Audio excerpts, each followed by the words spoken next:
Emilio Useche aquí como invitado. Fíjate, mira, vamos a ordenar, como dicen los borrachos, vamos a ordenar la curva. Mira, ve, la crisis de la democracia a la que tú te refieres, que es occidental.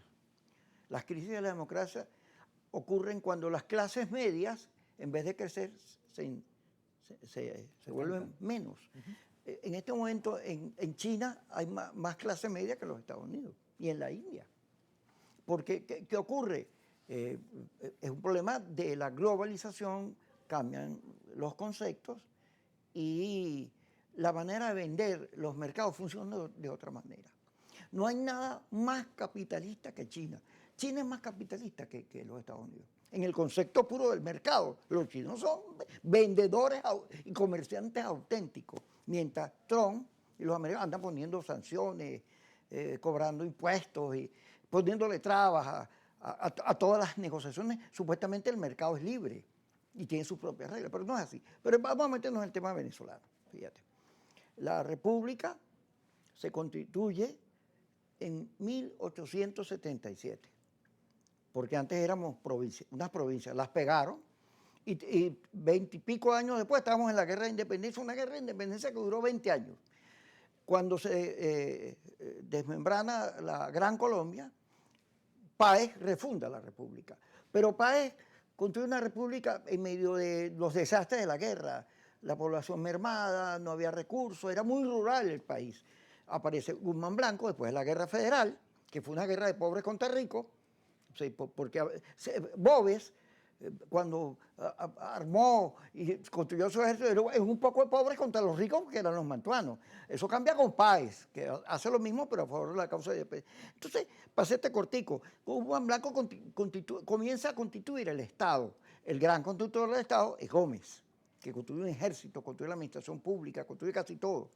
Y ese Estado comienza a desarrollarse y por tema de crecimiento, frente a la idea de Gómez, de una cosa lenta, de un moverse, de una modernización lenta, que es la que hace López Contreras y Medina, bueno, se produce el golpe de Estado contra Rómulo Gallego, se acelera, Pérez Jiménez es un modernizador, fíjate, te conté la historia de Venezuela rapidito, un Estado modernizador con toda la plata petrolera se la metió al país, indudablemente, pero la lucha por la libertad, que es herencia de la independencia, produce la democracia. Pero la democracia llega un momento en que en 1977 comienza a colapsar, 2 años, 3 años después de la nacionalización petrolera, porque la renta petrolera la agarró la política, los políticos empezaron a endeudarse, a robarse la plata, a cogerse los reales, a repartir mal el ingreso petrolero y todos los pobres bravos y molestos otra vez producen a Chávez. Pero Chávez, en vez de superar la crisis de Estado y de construcción de modelos de modernización de la República, vuelve a la centralización.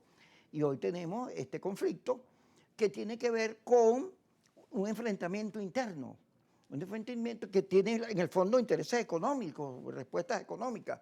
Cuando hay un grupo de venezolanos que quiere que Trump venga, tú te das cuenta que esos son unos grupos, digamos, no se trata de la lucha por la libertad, la democracia, sino que hay intereses petroleros, intereses económicos muy fuertes. ¿Dónde Venezuela está jugando? Y hoy tenemos unos buques y unos barcos allí, que es una situación que no habíamos vivido. Aquí pasó golpe de Estado, huelga, todo lo que pasó, y ahora tenemos la posibilidad de una intervención militar.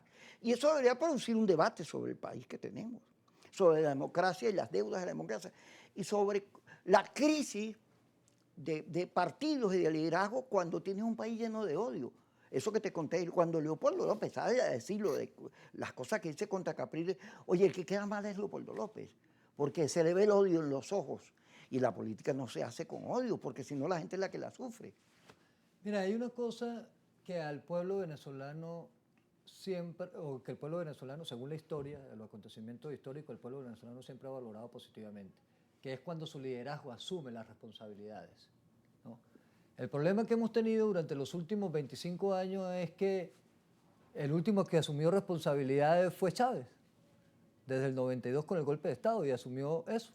Y eso generó un antes y un después en la historia política reciente en Venezuela que todavía no lo hemos analizado y va a pasar tiempo para poder analizarlo y para poder profundizar sobre eso y sobre lo que ha significado el daño antropológico, ¿no?, que ha generado toda esta crisis.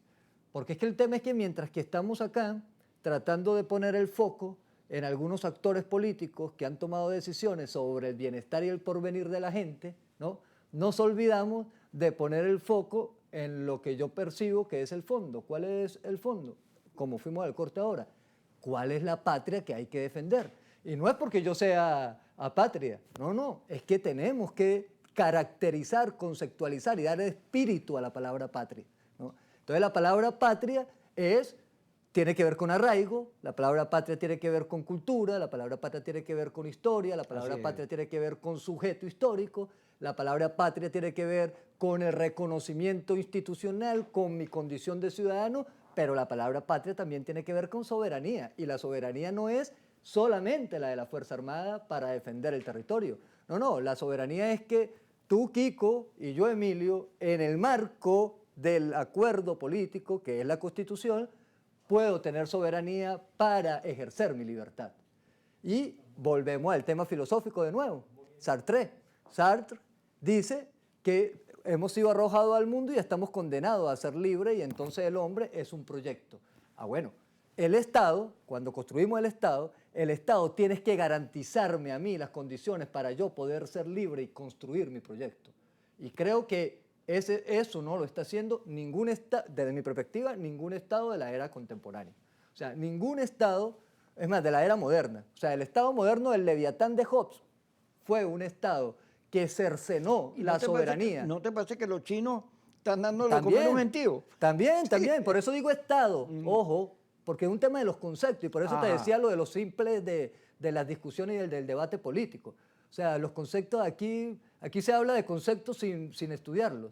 Una cosa es Estado, otra cosa es gobierno y otra cosa es el pensamiento político. Así es, ¿no? así es. Entonces, Estamos bien, vamos bien. El Estado como concepto, ¿no?, es de una obra muy famosa para los que estudian ciencia política y para los que hacen política se las recomiendo, o hacen politiquería, que se llama el Leviatán. El Leviatán de Hobbes plantea el concepto del Estado moderno, en donde el Estado moderno asume la soberanía que tenemos todos los ciudadanos, porque la tesis de Hobbes era que el hombre era malo por naturaleza y que se estaban matando como lobo uno contra otro. Y para eso necesitaba crear el Estado, quitarle la soberanía al individuo y todos entonces nos poníamos de acuerdo para que el Estado decidiera por nosotros. Así es. ¿No? Bueno, eso está en quiebre, porque lo que me prometió, esa filosofía lo que me prometía era que el Estado me iba a dar seguridad y me iba a garantizar libertad.